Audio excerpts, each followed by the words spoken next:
go on air. Breaking news just in, massive breach unfolding across multiple networks. Ransomware hits another hospital. Patient records locked, operations halted. Nation-state actors now suspected behind the coordinated attack.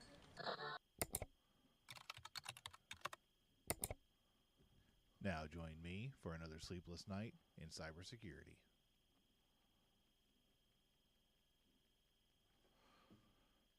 Welcome, everybody. Welcome to Sleepless in Cyber. We're about 5 minutes, actually about 3 minutes to 2026. We've got fireworks going off in the background. It's kind of a chilly night tonight, and I'm excited to be here. This is the new Sleepless in Cyber podcast. We're in a new studio office, trailer, kind of a combination of things, and that's what we're going to talk about today. It's been several years since I've posted a Sleepless. A lot of things have happened. A new job, the trailer build, been traveling a lot of different things, finishing up the book. So we got a lot to talk about. So tonight I've got a special episode, and it's about this studio, about this trailer, about how I built it, why I built it, the things I put in it. And I'm really excited to share it with everybody. So here we go. Let's get started. Please bear with me. New setup, new technology. So we're going to try to make sure everything is going to work correctly. So let's get this closed down and get this switched over. All right. Well, so here's a thing we got to think about. A couple of years ago, I decided that my kids needed the office that was set up in the house, and they needed that extra bedroom.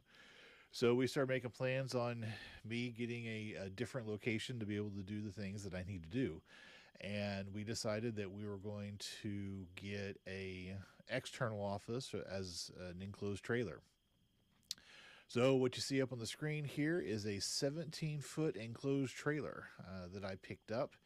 And I brought it home, and it took me about, I want to say about 6 months to get it outfitted, and then I've been in it for about a year now.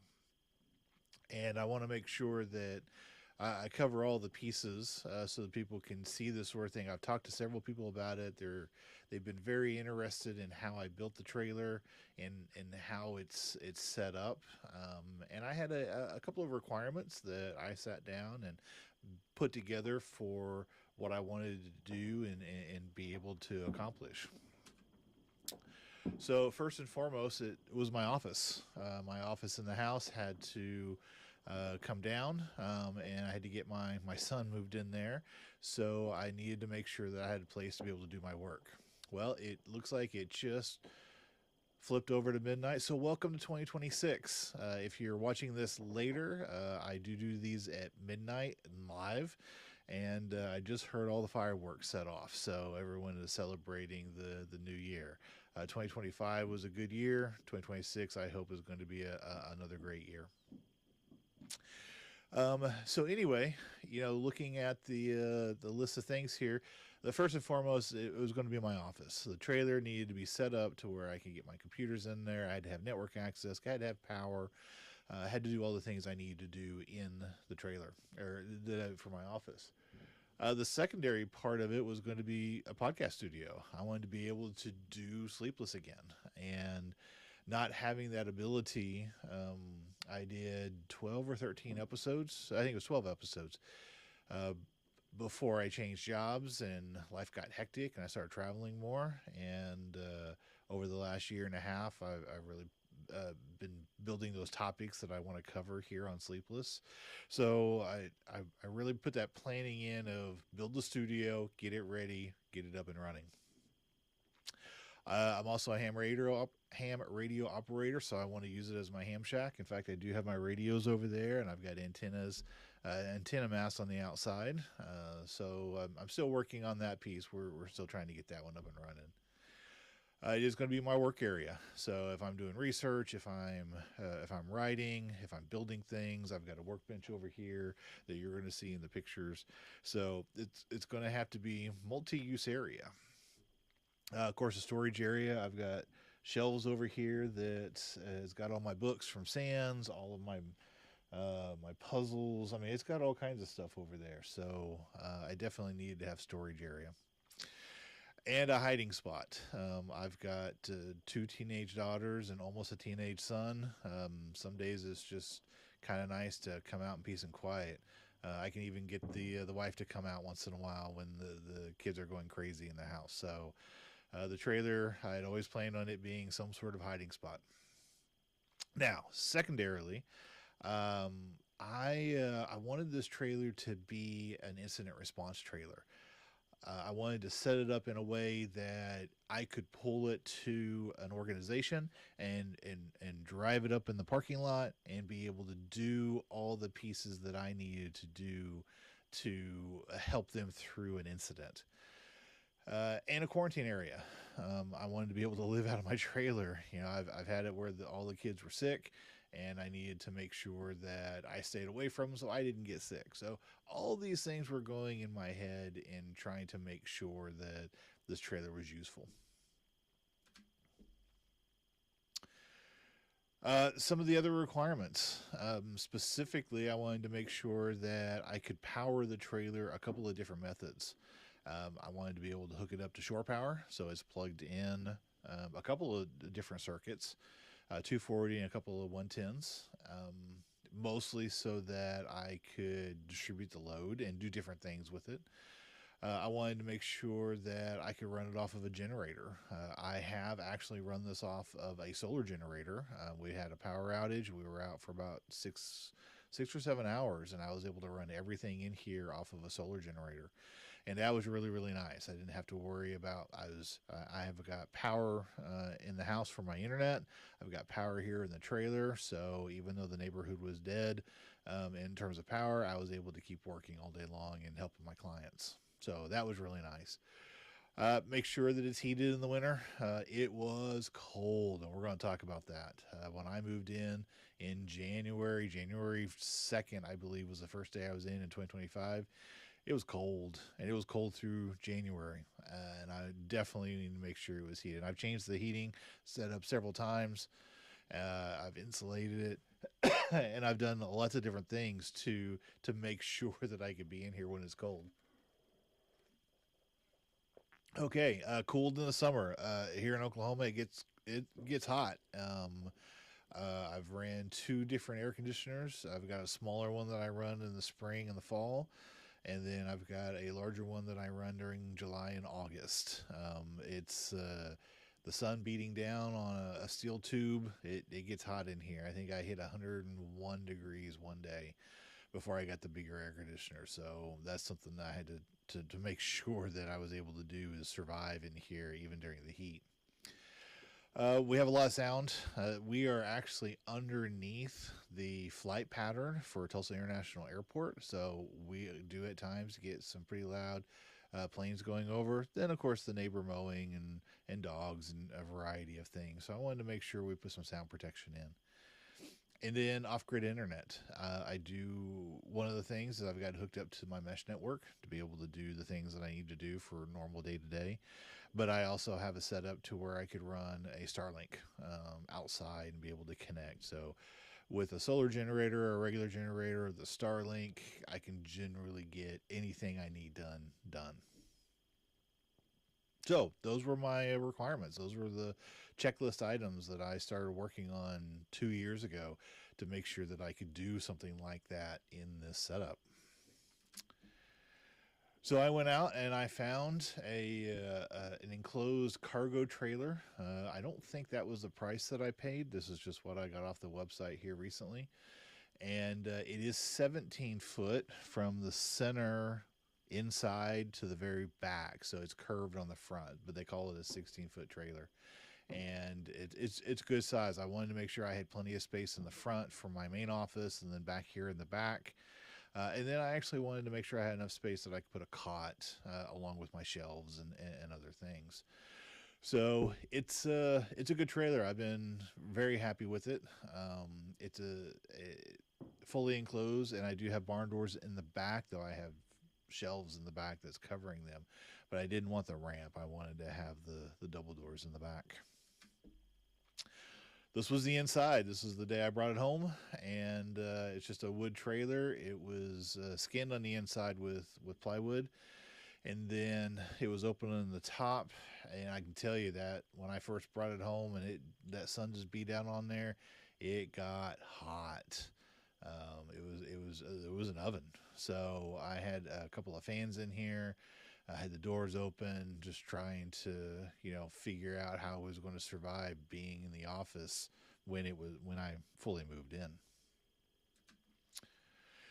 Now, to give you a little bit of idea, this was my setup before. So this was in the house. So this was my old office, and you can see big TV, my laptop, a couple of different setups, my lights.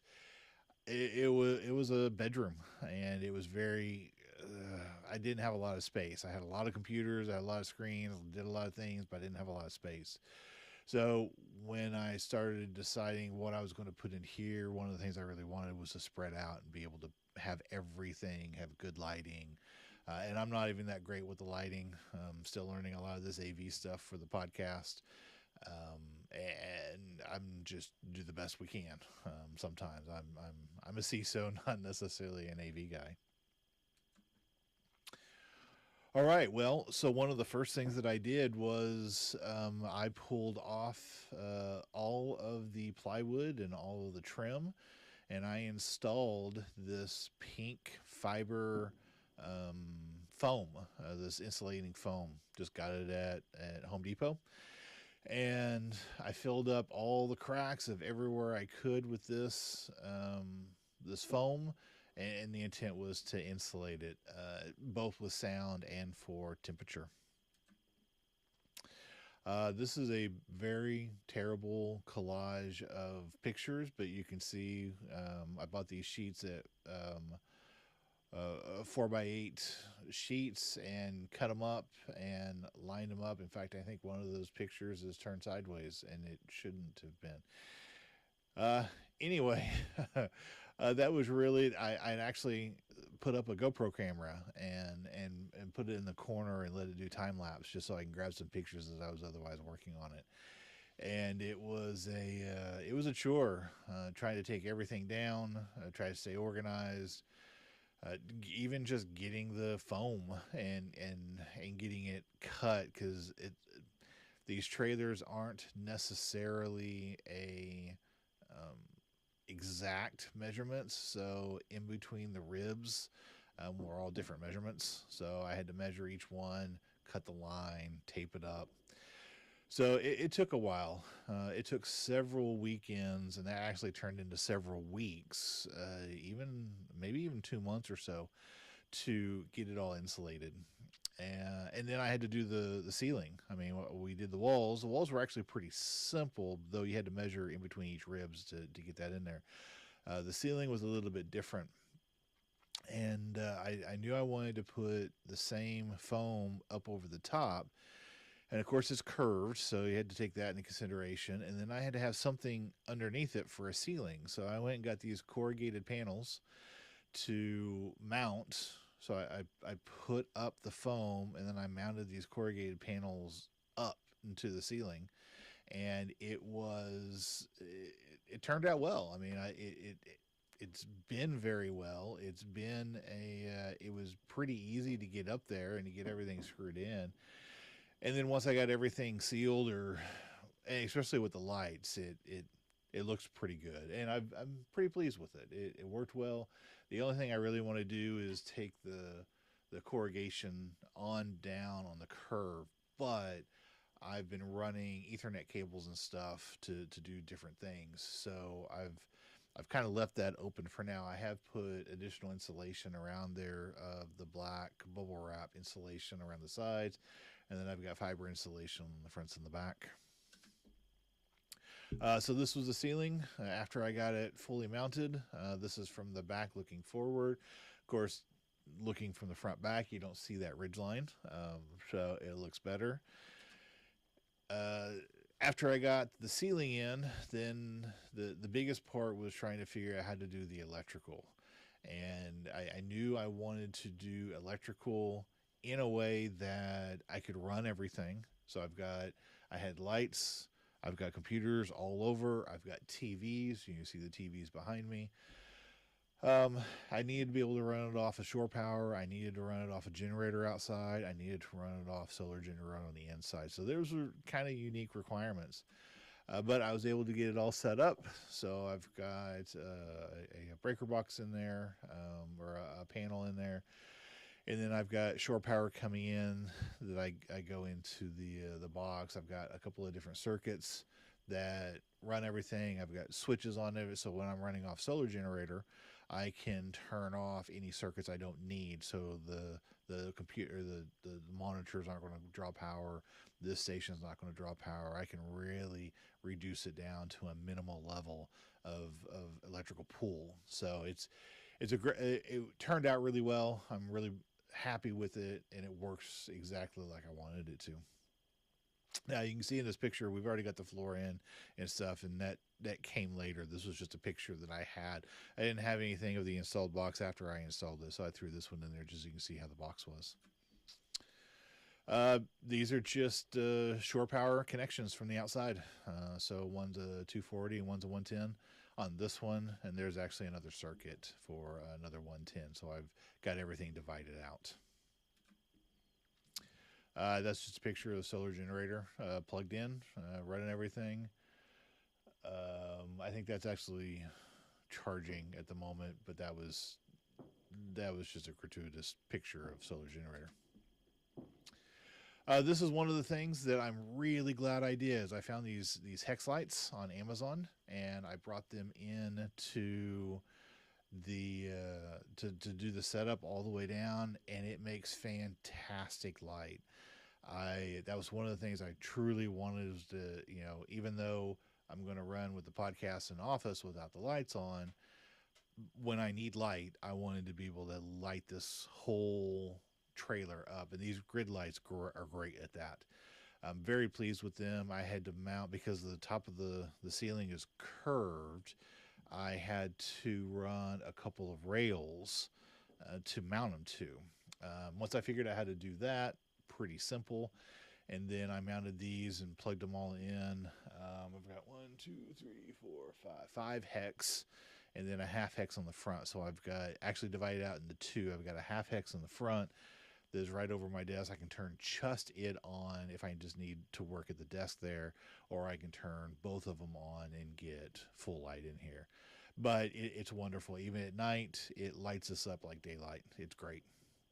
So if you ever need to have good coverage to reduce shadows and stuff, so you can work on little things, little screws, little wiring, whatever, these hex lights are great.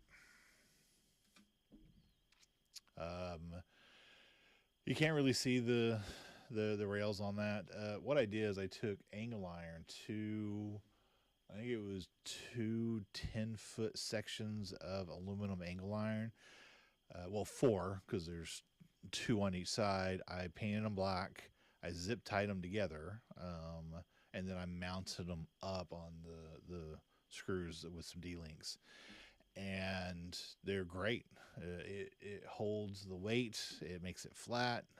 It drops the lights down maybe an inch, but it allows them to be flat where the ceiling is curved. So really proud of the lights. They do a great job. All right. After I got the lights in, so I got the electrical in, I got the lights in. Now it was really an installation. So we got the insulation, got the electrical, and got the lights in.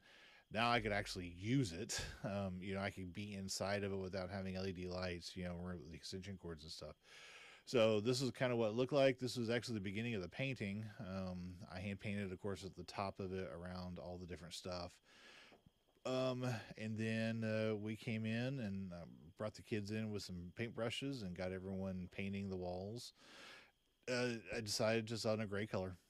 I couldn't tell you what kind of gray it was. It was just a good looking gray that I found. And it turned out really well. It took a couple of coats to really get in there and soak into that wood. but it turns out well, and of course it fits in with everything that I do in here. I did have to cut a hole in the door because I wanted to have a window in there. So that took a little bit of prep. Just bought up the window off of Amazon, got it in, cut it in, installed it. It's not perfect, but it does great, and I can see what's happening outside, particularly the weather, but also as I'm otherwise walking out or someone's knocking and coming in. Then it came time for flooring. I'll tell you, trying to decide what kind of flooring to put in, I knew I wanted to have just laminate flooring, something basic, something I could get easily from Home Depot. But trying to get it in and decide what color I wanted it to be, because I knew I was going to put these felt tiles in. I knew it was going to be gray. We painted the floor, we painted the walls, we painted everything. And then we wanted to have the laminate flooring in. So I chose this color. I couldn't tell you what color it is. It's kind of a dark cherry, mahogany, something. And it looked good. And then I went back and bought a whole bunch more of it and got it in. It was a learning curve. I never put in this kind of floor. So once I kind of got it put in the first couple of rungs, it went okay. I'll tell you, trying to fit curves in the front of the trailer over here, that took a little bit of creativity, but it was fine. It worked. I love the way the floor looks. I love the way it looks with the gray. It turned out really, really well. So again, here's the picture of the front of the trailer. So this is looking from the back to the front. This is where the desk is going to go. Of course, we've got the quad electrical plug there for all the computers, and then the lines going up and around for all the TVs and all the different things that I was doing in the trailer.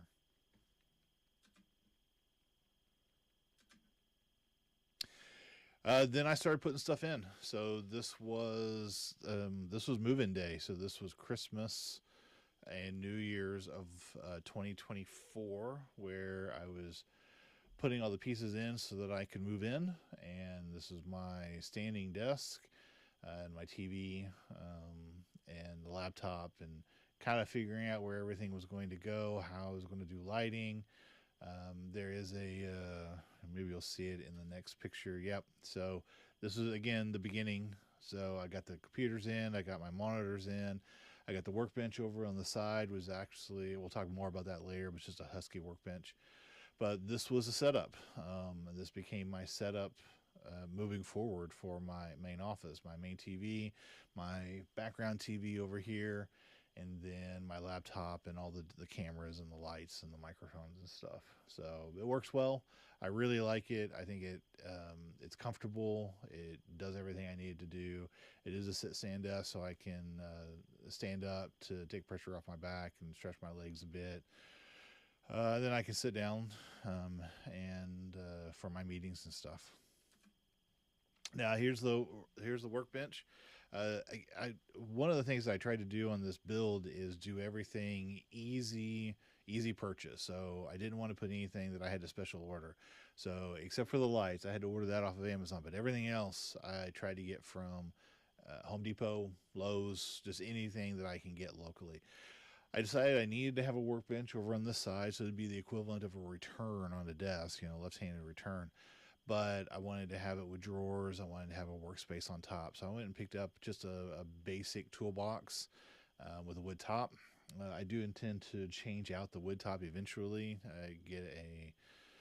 There's a guy on the internet, the 8-bit guy, who did a nice countertop with floor tiles for his workbench, and I think I'm going to do the same thing with that. But one of the things I did with this is I took the wheels off and I put felt pads underneath, so I drop it down a little bit, which put it about the same height as my regular sit-stand desk when it's at its lowest level. And it works well. I've got plenty of space. I have a drawer dedicated to all my hacking tools, my show and tell kit. I've got an amateur radio drawer. I've got an adapter drawer. I mean, I have a tie drawer. I don't think I have a picture of the tie drawer in there, but I like organization, so I've tried to keep everything organized and everywhere it's going to be. That's my setup for internet. So my regular internet is I've got a mesh network that I have to put the access point up in the far corner, which I don't think I have a picture of, but it's a through plastic. So the front brow of the trailer is plastic, and so I can get signal through it to the house to be able to get internet in here. Anywhere else, the sides of the trailer, the back of the trailer, all that is metal sheeting, so it does not allow the RF to go through very well. So up there in that far corner, I made a little bracket and I installed it. It works great. I rarely have any issues. I have more issues with my internet or ISP than I do with the wireless here in the setup. Then I've also got a mounting point on the outside for an antenna. Now, of course, that's double duty. That's for Starlink, and I've got an antenna mast on there that I could put the Starlink on, or for my ham radio antennas. I can put Yagis on there. I can use it as an anchor point for a inverted V. I mean, I can do all kinds of different things. I found this mount that would mount to the front end of my trailer. RV supply for ham radio operators had it. So I've been real pleased with it. It works really well, and hopefully soon I'll have some Yagis up there so I can, because inside the trailer you get very little signal, but I'm going to run some PL259s through the trailer, through the walls of the trailer to be able to hook up my ham radios out to coax and then up to the antennas. Okay, well, after I got kind of all settled in, I've got the floor in, got everything painted, got the desks in. Then I had to get the storage in, so I picked up some. I found it took me a couple of weeks to find the right shelving units. These I did have to order off Amazon. They weren't very expensive, but I had to get them to where they would fit crossways on the back of the trailer. So behind those shelves there, that's the double doors. So I've got everything up against there, and the shelves are great. They're big. They're heavy duty. I still haven't decided how I'm going to have everything organized. I've got a lot of stuff on them right now, but I need to actually organize them and make it look good. That was the beginning. You can see my CISO championship titles at the top. Two-time Oklahoma CISO champion, but that you can see lots of books, lots of SANS books, lots of binders. I've got a thing of my cups. I've got a nice little collection of cups that I've collected over the years, and all kinds of different things. You can actually see the air conditioner. This is my spring and fall air conditioner. It's actually an air conditioner heater because there are times in the morning it's really cold, in the afternoon it's really hot. So it's just a basic EcoFlow air conditioner. So I'm real pleased with it. It works really well. It just can't handle deep winter or deep summer. So I've got to supplement that. All right, well, let's talk about when I first moved in. It was cold. It was really cold. In fact, I think I've got a picture here somewhere. Yep. So when I first got in that first morning after we had a cold snap, I think it was 37 degrees in the trailer. It was cold outside, but it was cold inside too. So I had two oil heaters up here and running, and then I had to bring in a portable propane heater that was it's safe to use inside as long as you've got airflow. And I had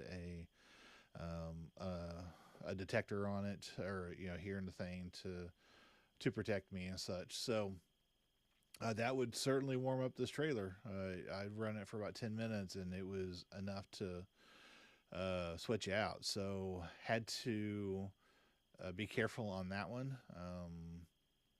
but it was the only way I could survive in here. It was cold. I remember I had bundled up coats, gloves, everything on meetings because it was cold. So I really had to look at what was happening. And I'll tell you, one of the things that I hadn't even thought about was when the, I just grabbed a picture so I could show you, but that from the wall to the floor, I could see daylight through it when I turned all the lights off. And it's not sealed very well. The trailer itself was never sealed very well. So I had to do a lot to kind of make everything work well. And I did a lot during the winter, the early year of the 2025, and then a lot during the summer when I was trying to keep the cold air in. So keeping hot air in and keeping cold air in is really important when you're out here working. So one of the things that I did is that made the biggest difference is the part of the wall between the floor and the wall itself, that 90-degree baseboard area down there. I sealed all of that with some high quality black silicone. I went in there and I filled it up. I'll tell you, one of the battery operated caulking guns, those are great. I could just sit there and pull the trigger and it would just fill. I think I went through 4 or 5 tubes of the black silicone sealant, just filling in the gaps all the way around the trailer. And then I put in a baseboard. This is kind of a unique baseboard. It's very flexible, so it's rubber baseboard, but it has adhesive on both sides, the top part and the bottom part. And once I got that down and I sealed that all the way around, it made a huge difference in how much air was coming in and out of the trailer.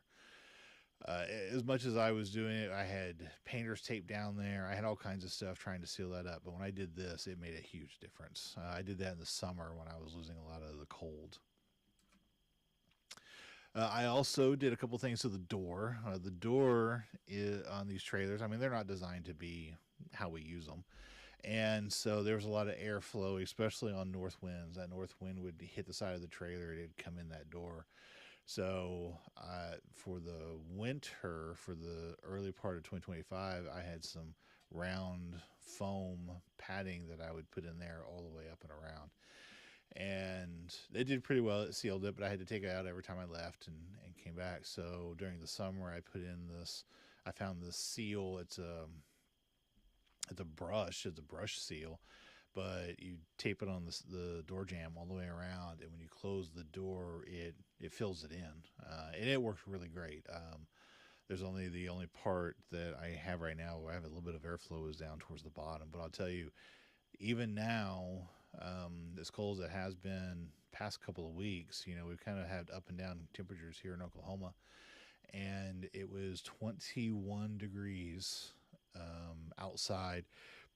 I can have a single oil heater in here running on medium or high overnight, and it keeps the trailer at about 61, 62 degrees. So it does great after sealing all that up all the way around, putting insulation around the sides and the front. It's made a huge difference. So I've been really pleased with that. I also had to put a curtain up. Even though that window faces the north, when it's really bright outside, it kind of faces northeast, but it gets bright and it'll shine and it'll bleed out, or it would glare out everything on the camera and everything. So I had to put a curtain. And there's this one of these things that we did years ago.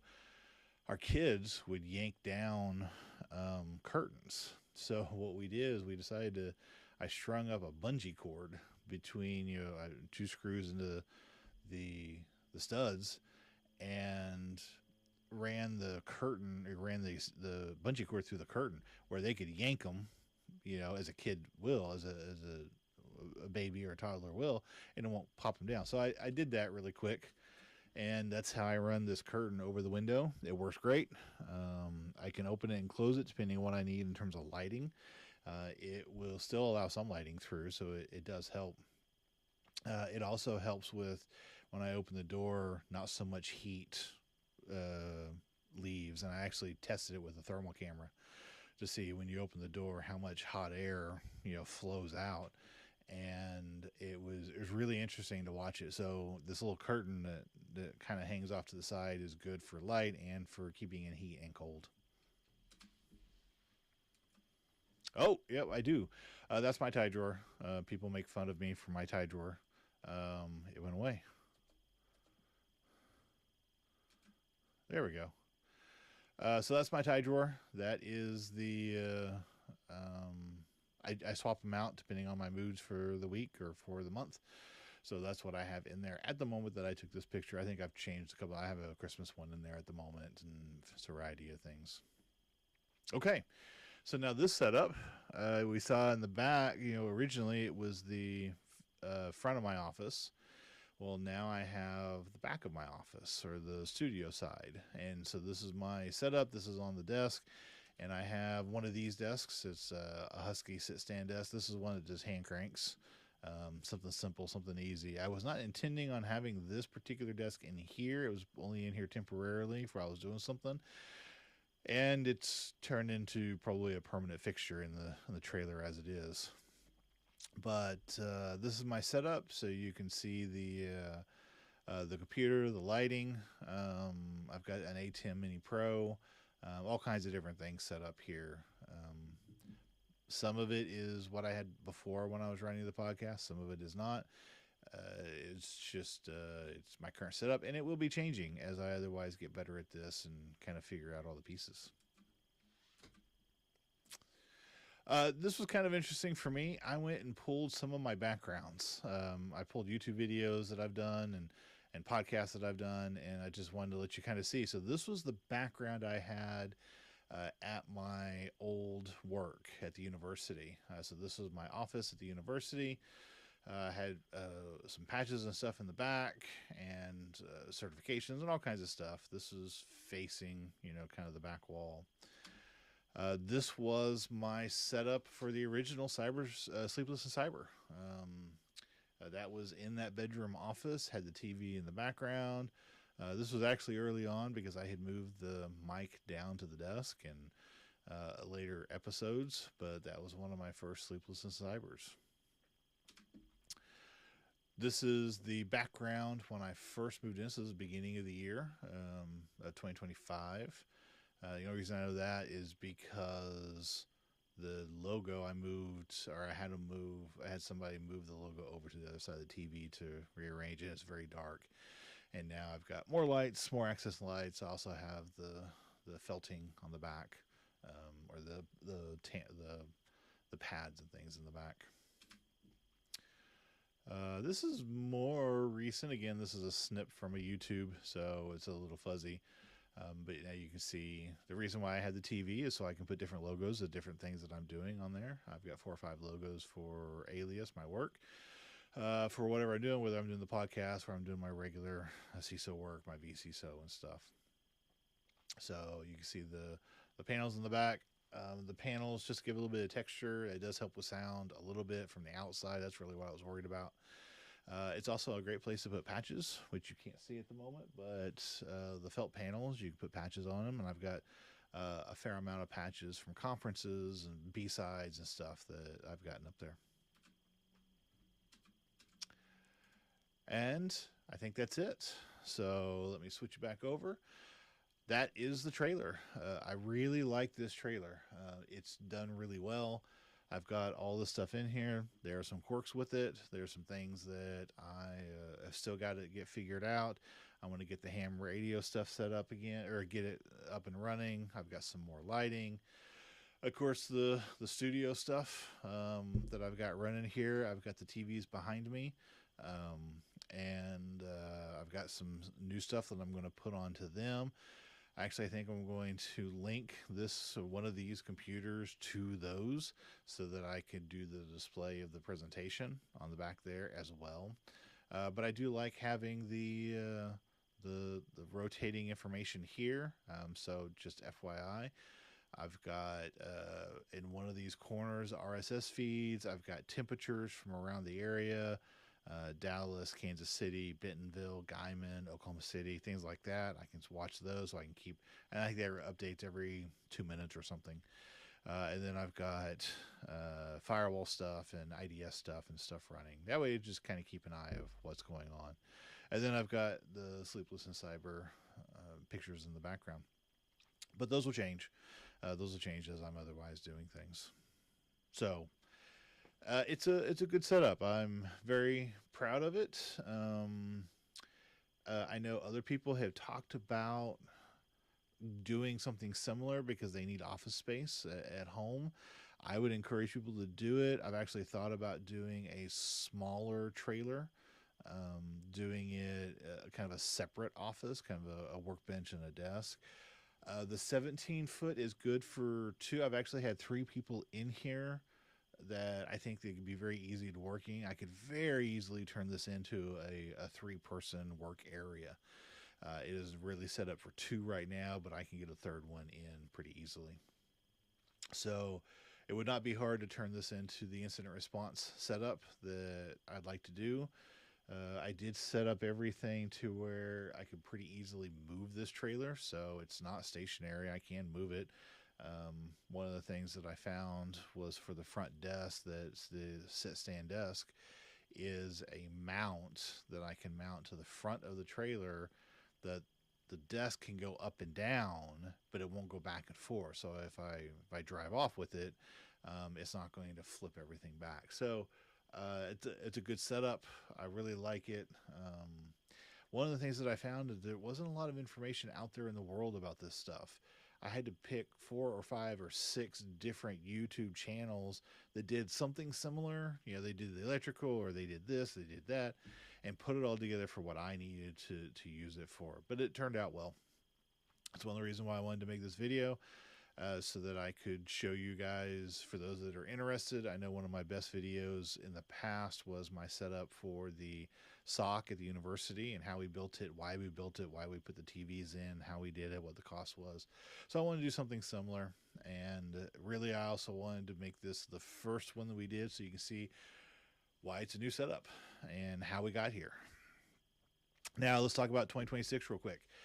I've got, of course, I'm getting close on the book. I've got the CISO field manual that it's going to be out, and I'm hoping I can get time to finish it up over the next couple of months and get that out. But some of the topics that are in the book, I do want to cover here in the podcast. Things such as how to become a CISO, how to pick a CISO, how to hire a CISO, how to apply for a CISO job. What are the different kinds of CISOs? There's lots of different kinds of CISOs. What are the skills that a CISO needs to be able to do the job, depending on what title they have. And sometimes they're a CISO, but they have a different title. So there's a lot of topics we have going forward. We've got a great year ahead of us, and I'm really excited to be doing the Sleepless in Cyber again. I do ask for some grace to figure out the technical stuff and to make everything work right, because again, I'm not an AV guy, so I just kind of fumble through this, fumbling through the intro, trying to figure out how to do that, getting the lights set up, getting the sound set up, all those things.